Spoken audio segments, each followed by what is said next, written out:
TV Sévremen avait la semaine dernière fait état de la réaction d'une citoyenne de Clisson, Madame Sandra Bureau, proche de Philippe de Villiers, qui avait émis des critiques à propos du caractère de la fête Hellfest qui se déroulera en juin prochain. À son tour, Alain Gralpoix, élu du Parti socialiste, conseiller régional, répond à Sandra Bureau pour défendre, lui, le Hellfest, qu'il estime être un événement culturel international et qui est une bonne chose pour l'économie locale. Fin de citation. Petite polémique autour de la musique métal. Même métal, la musique devrait, comme on dit, adoucir les mœurs. À un peu moins d'un an des élections municipales de mars 2014, le maire du Palais, Pierre-André Perouin, annonce qu'il sera de nouveau candidat. Élu en 2008, il brigue donc un second mandat, mais il lui faudra constituer une liste municipale de 23 personnes. Faire des économies, ce n'est pas seulement un phénomène de mode, c'est une impérieuse nécessité par les temps qui courent. Des permanences sont organisées dans ce but, faire des économies. Comment isoler son logement, respecter les normes thermiques, quelles sont les questions qui vous intéressent autour des énergies renouvelables. Vous saurez tout en assistant aux permanences sur ce sujet qui se dérouleront au Loroux-Botreau, au centre de la tannerie, ou bien encore à Clisson, à la Maison de Pays.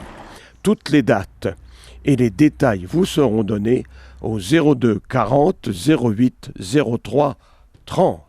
Les permanences sont évidemment gratuites. Le vignoble, c'est évidemment le vin et les vignes, bien sûr, mais c'est aussi ses moulins.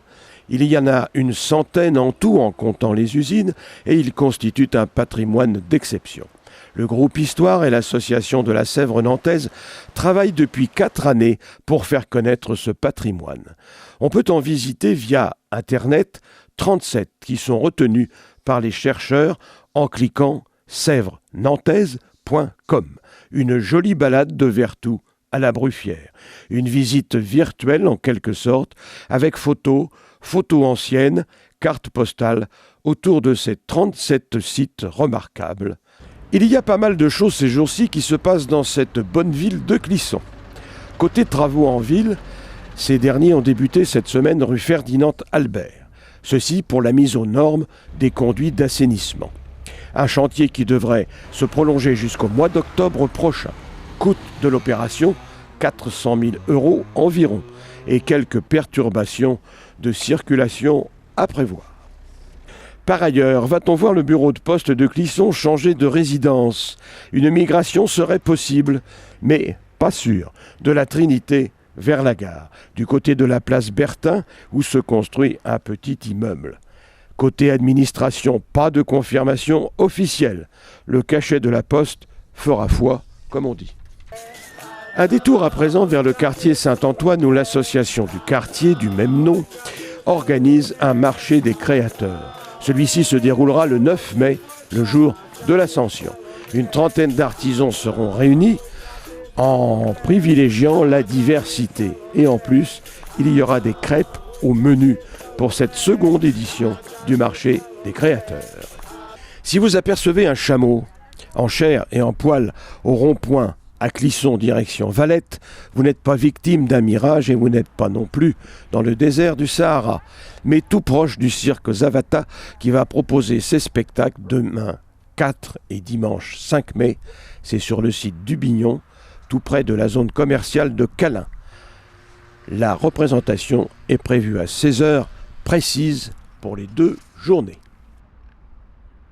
Pour les fines lames, rendez-vous impératif à Valette ce week-end. En effet, pour la seconde année consécutive, le club d'escrime de la ville organise une rencontre intitulée Marathon d'escrime.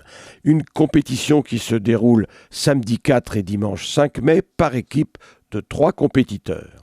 Le samedi, c'est pour les jeunes. Le dimanche, c'est pour les adolescents et les adultes. Une belle promotion pour cette discipline à voir au Doris à Valette. À la Haie-Foissière, notez la randonnée cycliste de ce dimanche 5 mai, 80 km depuis la Haie-Foissière, en passant par le Bignon, Saint-Philbert-de-Grandlieu, Saint-Marc-de-Coutais, Pont-Saint-Martin, Vertou et retour à la case départ Le départ justement qui se déroulera à 8h30. Enfin, un troc-plante intéressant est organisé ce week-end également à Aigrefeuille.